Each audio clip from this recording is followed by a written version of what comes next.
দল ভারী করার নামে চোর বাটপারদের বিজেপিতে আনা যাবে না। ভোটের পর বিজেপিতে যোগ দেওয়া একাংশকে নিশানা করে এমনই কড়া বার্তা দিলেন হাবড়ার বিজেপি বিধায়ক দেবদাস মণ্ডল। একই সাথে দলের সিদ্ধান্ত না মেনে নেওয়া নেতা কর্মীদেরও সতর্ক করলেন তিনি। শনিবার বারাসাতে বিধায়কদের সংবর্ধনার আয়োজন করে বিজেপির বারাসাত সাংগঠনিক জেলা এবং এই অনুষ্ঠানে উপস্থিত ছিলেন বিধায়ক শঙ্কর চট্টোপাধ্যায় এবং জেলা সভাপতি রাজীব পোদ্দার সহ বিজেপির নেতৃত্ব।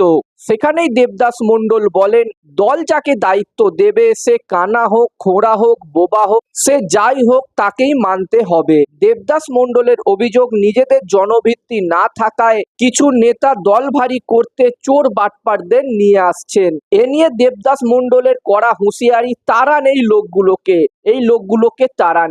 এরাই দলকে সর্বশান্ত করছে, ভাঙন ধরাচ্ছে দলে। বিজেপি কর্মীদের মারধর, সাধারণ মানুষের উপর অত্যাচার করা বা ক্লাব মন্দিরের দখলের অভিযোগ থাকা তৃণমূল কর্মীদের দলে না নেওয়ার বার্তা দেন তিনি। দেবদাস মণ্ডল বলে, 4 তারিখের পর থেকে যে বিজেপি হয়েছে গেরুয়া রং এবং বিজেপির পতাকা নিয়ে, তাদের কোনো জায়গা নেই বিজেপিতে। হাবড়াতে এমন কাউকেই জায়গা দেওয়া হবে না বলে জানান তিনি। বলে রাখা ভালো, শনিবার তোলাবাজি নিয়ে কড়া বার্তা দিয়েছেন বিজেপির রাজ্য সভাপতি শ্রমিক ভট্টাচার্য।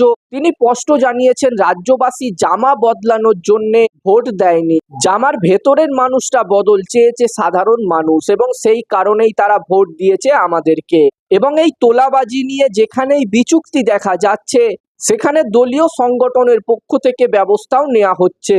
শুধু তাই নয়, নিচু তলার তোলাবাজি রুখতেও জেলার পর্যবেক্ষকদের গুরু দায়িত্ব দেওয়া হয়েছে বলে সূত্রের খবর। এমন পরিস্থিতিতে বিজেপি বিধায়কের হুঁশিয়ারি যথেষ্ট গুরুত্বপূর্ণ বলে মনে করা হচ্ছে।